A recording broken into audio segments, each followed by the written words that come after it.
sur le rapport, la similitude, je voudrais comparer trois langues, l'italien, le français et l'anglais. Alors, je vais m'exprimer à travers cette dialectique entre le formatage et la déformation. Formater, ce n'est pas déformer. Formater, c'est introduire un autre modèle. Déformer, c'est partir d'un modèle qu'on ne comprend pas et qu'on trahit. Pas du tout la même chose. Quand le français transforme l'italien, lui donne une autre apparence, c'est une chose. Quand l'anglais emprunte au français, il le déforme. Il ne le déforme pas au nom d'un modèle qui lui est propre, il le déforme au nom de sa propre ignorance, de ses propres erreurs. C'est une thèse d'ailleurs que j'avais développée en 87 dans un mémoire pour Louis-Jean Calvé à Paris 5.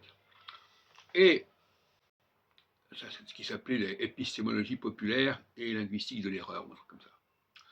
Et donc, il faut distinguer complètement ces deux cas de figure.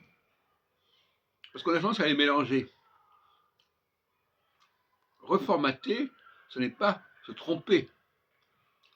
C'est déformer qui est se tromper. Et donc, quand on reformate, ça veut dire qu'on a un premier modèle qu'on impose à ce qui était avant, ce qui était antérieur. Il faut d'ailleurs la question des préadamites, chère à certains auteurs comme la Pereire. Et donc, je m'intéresse beaucoup au reformatage et je suis également très attentif aux déformations, au mimétisme, aux erreurs de lecture.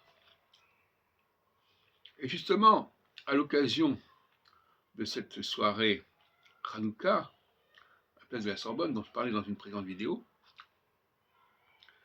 ils avaient commis une erreur sur leurs affiches. Ils avaient marqué Only Light Matter au lieu de Only Light Matters.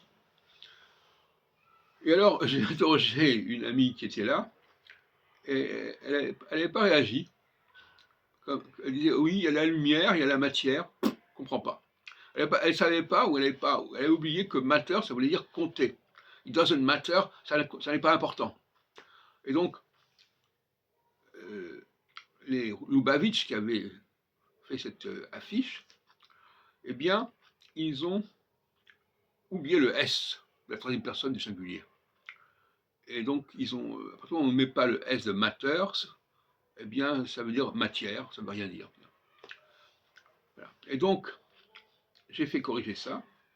Finalement, ils ont corrigé, ils ont rajouté un S.